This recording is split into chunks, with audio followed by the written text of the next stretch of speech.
Hi guys, welcome back to my channel. I'm gonna be answering some questions that you guys might have for New Orleans, which I was so blessed and thankful to my boyfriend for taking me for my birthday, which was a last minute trip. It was being planned through October before my birthday, so I'm very excited. I finally checked off New Orleans out of my travel bucket list, but I still need to go back to explore it a little bit more. First question would be, where did we stay? We ended up staying at a hotel out of New Orleans, and it was Sure Stay Plus by Best Western at St. James Donaldsonville. Hopefully I'm pronouncing it right, but that's where we ended up staying. We did do the 1 hour drive from there to New Orleans, which was one of the great things to do just because the hotel was cheaper than inside New Orleans.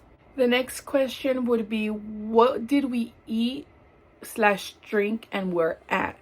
The night when we got there, we ate Subway since that was the closest thing to the hotel, just because it was literally late at night and we didn't want to be driving around. So the closest thing was Subway.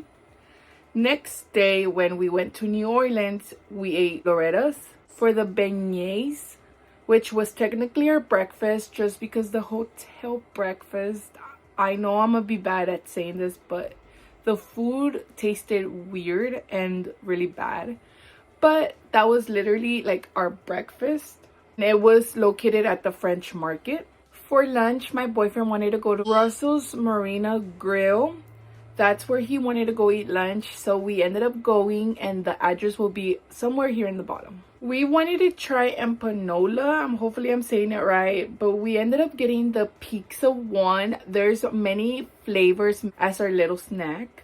One place I really wanted to go besides the whole originals locations was the Vampire Cafe to try to get a blood bag, which I was able to.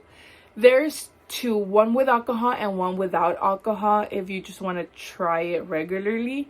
So we did the one without alcohol, and it tasted like pink lemonade. I believe I am not so good at remembering the flavors, but I am pretty sure I said on my vlog that it was pink lemonade. And we ended up going to Walmart to buy mini cupcakes for my little mini photo shoot for my birthday.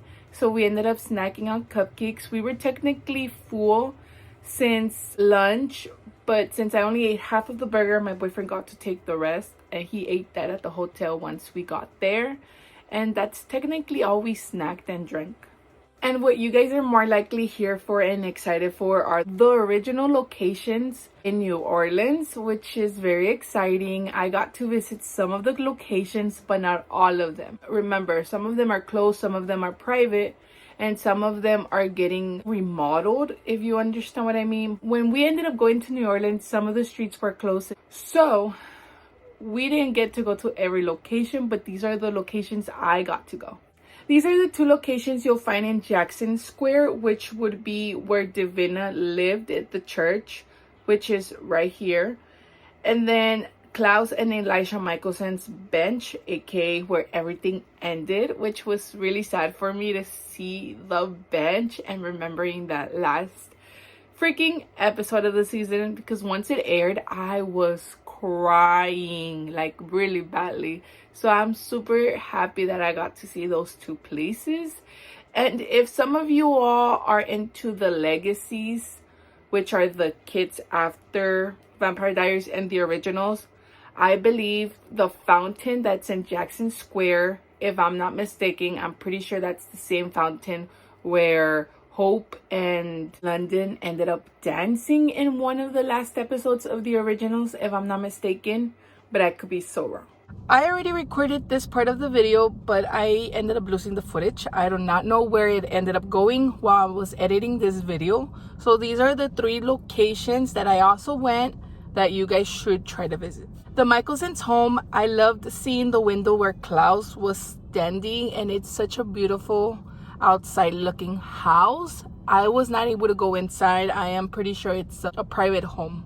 Klaus's house, I am not sure if it is his house. A lot of people are mentioning it, but I usually see it when he goes outside the bar with Camila and he says, you know your city's history that night in 1919. I really need to rewatch the show really badly. the alleyway where the Elisha scene happened in season 1. Be expecting a lot of people to be staring at you because there are tables and chairs outside that alleyway, and I was getting a lot of stares when I stood there and took a picture.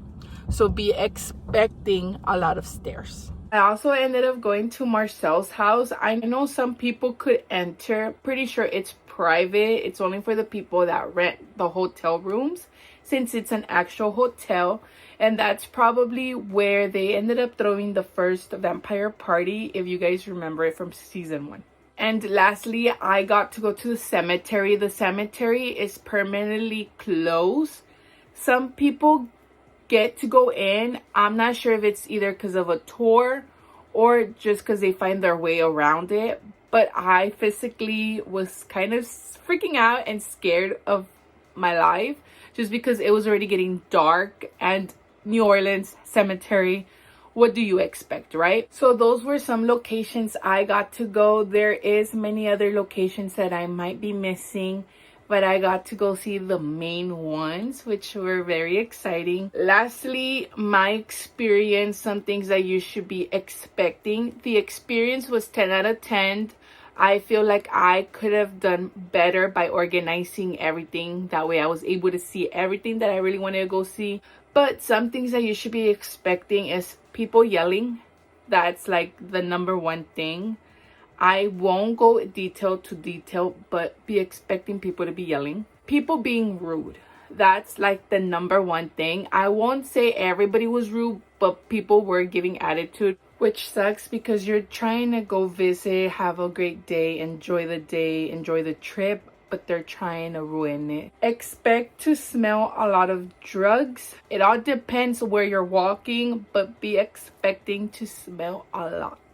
There's a lot of music. Anywhere you go in New Orleans, you're able to hear the jazz music playing. You'll be seeing a lot of art in Jackson Square. Some stuff you expected and other stuff is like, what? You're able to draw that? That's insane. And lastly, be expecting to do a lot of walking if you're trying to explore the French Quarter. You won't realize how many miles you're walking until you actually pay attention. Hopefully you guys enjoyed this little Q&A, since it's my first time ever going to New Orleans and exploring it myself. And don't forget to like, subscribe, and I'll see you guys in my next video.